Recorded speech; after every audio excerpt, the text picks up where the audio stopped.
오늘 본문에 나온 유다의 요아스 왕은 7살 나이에 왕위에 오르게 되죠. 그 과정이 이 요아스 왕이 7살의 왕위에 오를 때까지 참 그 과정이 정말 힘들고 어려웠습니다. 그러니까 지난번에 이제 유다의 선한 왕이죠. 하나님을 경외했던 왕 여호사밧 왕에 대해서 말씀을 나눴습니다. 여호사밧 왕은 하나님을 경외하는 왕이었죠. 그러나 여호사밧 왕이 죽고 이제 그 아들 여호람이 왕위를 이을 때부터 다시 유다는 악을 행하게 됩니다. 그 원인이 뭐냐면 이 여호람의 왕은 이스라엘의 대표적인 악한 왕. 여러분 이스라엘이 악한 왕들이 있는데 대표적인 악한 왕이 누구냐면 아합이에요. 그래서 아합 왕이 대표적인 악한 왕인데 그 아합 왕의 딸을 아내로 맞이합니다. 그러면서 이 여호람이 그 아내의 영향을 받아서 우상 숭배를 하게 되고 악을 행하게 되죠. 이때부터 하나님께서 다시 유다 땅에 하나님의 징계가 임합니다. 고통이 찾아와요. 결국 여호람 왕은 하나님의 징계로 죽음을 맞이하게 됩니다. 그리고 그의 아들 아하시야가 왕위를 이어받습니다. 근데 아하시야 왕도 그 어머니, 아합의 딸이 어머니 아닙니까? 이 아달랴인데 이 아달랴의 지시를 받아 똑같이 우상숭배와 악을 행하게 되죠. 하나님께서 다시 이 아하시야 왕을 죽게 하십니다. 하나님의 징계죠. 아하시야 왕이 죽자 그의 어머니 아달랴, 그 아달랴가 자신이 유다를 다스리려고 합니다. 그래서 어떻게 합니까? 유다 왕가의 모든 씨를 다 죽이려고 하죠. 참 잔인하죠.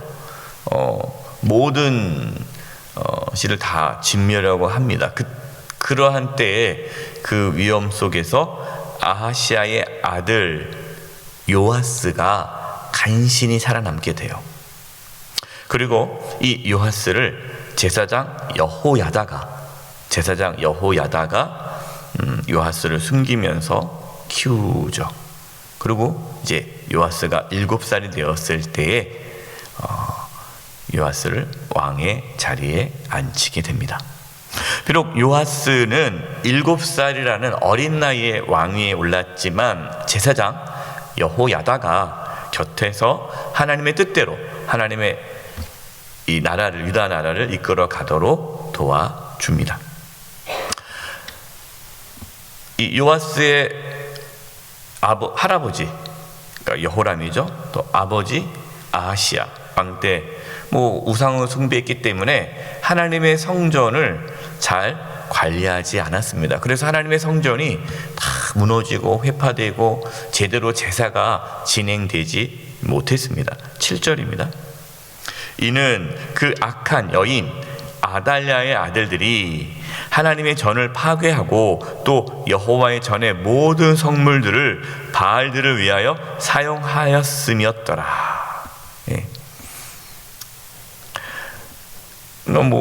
하나님의 성전이 제대로 기능을 발휘하지 못하게 된 거예요. 그래서 요아스 왕은 이제 하나님의 성전을 새롭게 보수할 것을 지시하였습니다.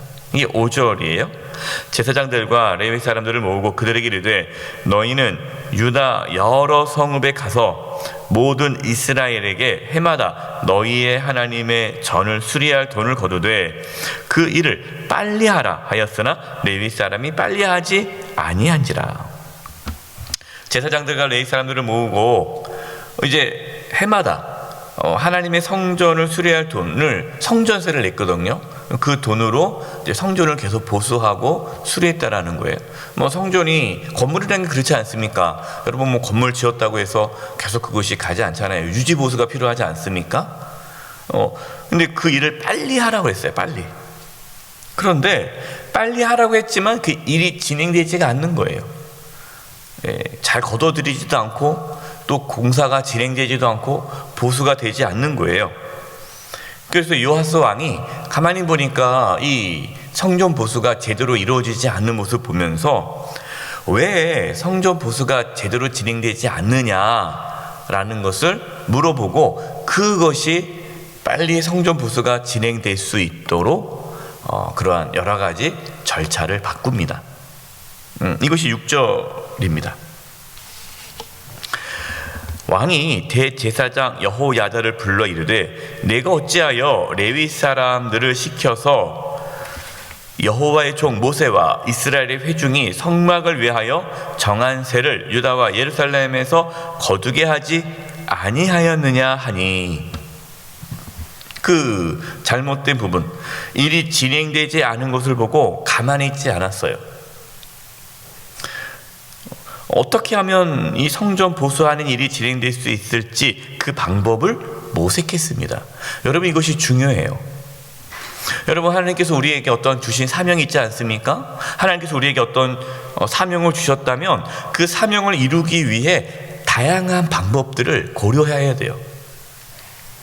그냥 예전 방식대로 뭐 옛날에 이렇게 했으니까 그냥 밀어붙이시는 분들이 있어요. 그냥 뭐 옛날에도 뭐 그랬어요. 그럼 안 되죠. 뭔가 바꿔야죠. 교회도 마찬가지입니다. 여러분, 교회가 하나님께서 기뻐하는 교회가 되려면 정말 그 시대의 상황에 따라서 바꿔야 되죠. 근데 이런 분들이 있어요. 목사님, 우리는 옛날부터 안 그랬습니다. 우리는 그냥 옛날부터 그랬어요.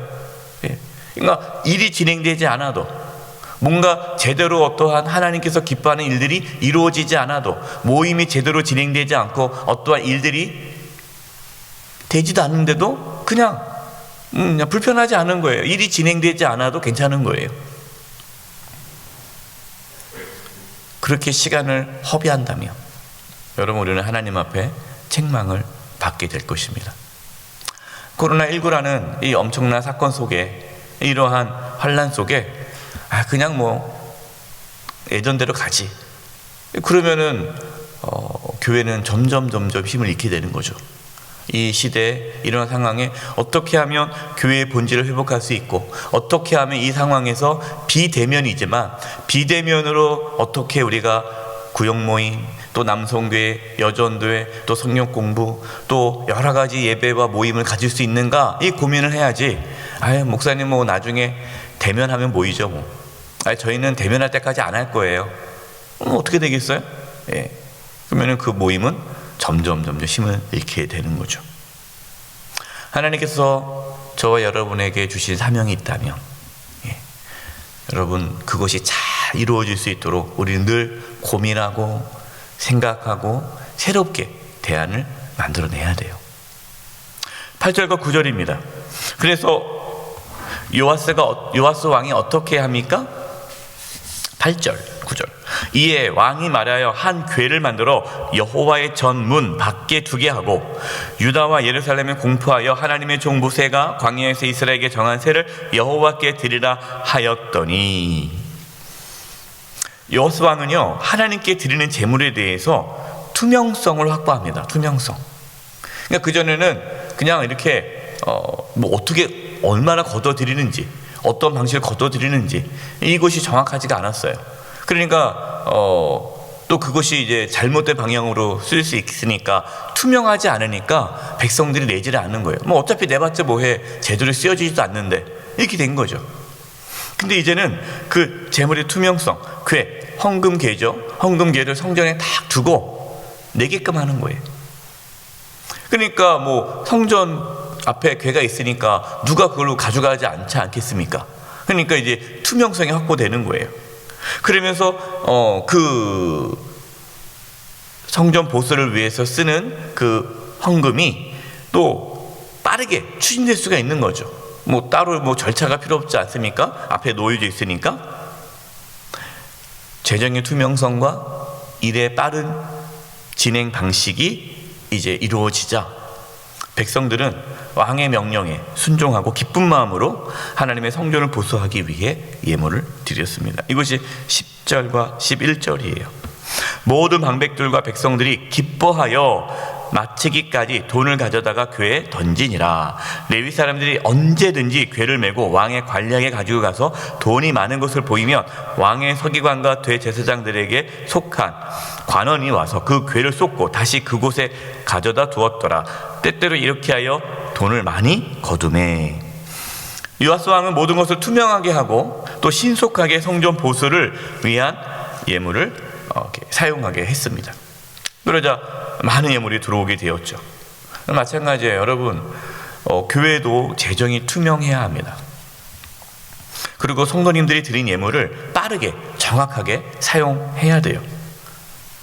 우리 교회에 이제 각 목적 예물이 있습니다. 선교 예물이 있고 구제 예물이 있지 않습니까? 대표적으로 선교 예물, 구제 예물이 있는데 그러면은 그 예물은 그 예물대로 그대로 쓰는 거예요. 근데 각 예물이 목적이 다 있잖아요. 목적이 있잖아요. 근데 다 목적이 있는데 목적대로 쓰지 않고 그냥 여기 쓰고 저기 쓰고 한다면은 성도님들이 투명하지 않으면 예물을 드리지 않겠죠. 그래서 교회는 재정을 집행할 때 정확하게 투명성을 가지고 재정을 사용해야 되는 거죠. 13절입니다. 기술자들이 맡아서 수리하는 공사가 점점 진척되므로 하나님의 전을 이전 모양대로 견고하게 하니라. 보수가 필요할 때 빨리빨리 보수가 이루어졌어요. 그래서 성전이 예전 모양대로 견고해진다. 성전이 제대로 모양을 갖춰지고 또 제사를 지낼 수 있는 모든 것이 잘 완비가 되었다라는 것은요, 지금 유다 공동체의 예배가 회복되었다라는 것이고 또 예배가 회복되었다라는 각 그 백성들이 신앙이 회복되었다라는 뜻이에요. 여러분, 교회도 건물이 중요합니다. 어떤 분들은 이렇게 얘기해요. 목사님, 교회가 건물 아니지 않습니까? 건물에 대해서 소홀히 여기시는 분들이 있어요. 여러분, 그렇지 않아요. 물론 여러분, 교회라는 것이 건물은 아니죠. 그러나 건물도 상당히 중요합니다. 그래서 우리가 건물을 보수하고 또 유지하고 또 새롭게 하기 위해 또 우리가 하나님께 예물을 드리는 거죠.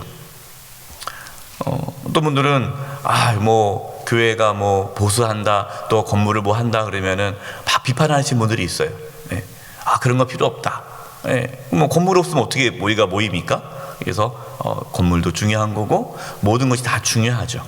그래서 우리가 정말 우리의 신앙을 온전하게 하기 위해서라면 또 우리가 필요한 교회를 또 유지하고 보수하는 데 필요한 것들을 하나님께 기쁨으로 드리는 거죠. 15절과 16절입니다. 여호야다가 나이가 많고 늙어서 죽으니 죽을 때에 130세라. 제사장 여호야다 말하는 겁니다. 16절 보십시오.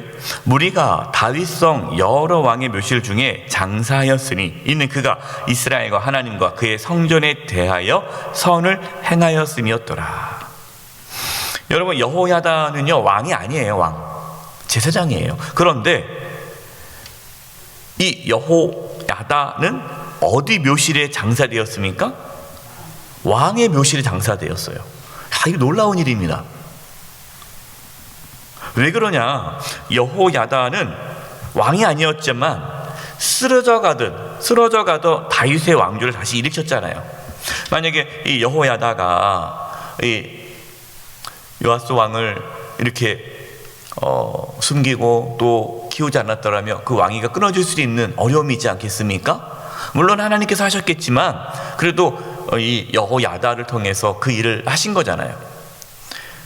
그래서 이 여호야다를 하나님께서는 그냥 다른 곳에 장사하지 않고 왕의 묘실에 장사하면서 그의 삶을 축복하고 인정해 주었다라는 거죠. 여러분, 우리의 삶도 마찬가지예요. 여러분, 우리가 왕이 될 필요는 없습니다. 세상은 다 왕이 되려고 그래요. 왕. 주인공이 되려고 그래요. 내가 뭔가 장이 되려고 그래요. 이름을 남기려고 그러는데 여러분, 그럴 필요 없어요. 우리는 비록 왕이 안 된다 할지라도 이 여호야다 제사장처럼 하나님께서 우리에게 주신 그 사명, 각자의 자기의 자리에 있는 사명, 최선을 다하면 돼요. 그러면 하나님께서 칭찬하실 것입니다. 저와 여러분의 삶의 자리에서 최선을 다해 하나님을 섬김으로 우리의 가정과 우리의 교회와 또 내가 속해 있는 공동체가 오늘 하나님을 온전히 섬길 수 있는 그 축복이 있기를 바랍니다. 그래서 우리의 삶이 마쳤을 때 후대 사람들이 또 칭찬하고 감사하고 고마워하고 또 하나님께서 그의 죽음을, 우리의 죽음을, 우리 마지막의 죽음을 존귀하게 여길 수 있기를 간절히 축원드립니다. 기도하겠습니다. 하나님 아버지, 저희들에게 주신 사명 끝까지 잘 감당하게 도와주시고 하나님 앞에 섰을 때에 잘했다 칭찬받게 해주시옵소서. 예수님의 이름으로 기도드립니다. 아멘.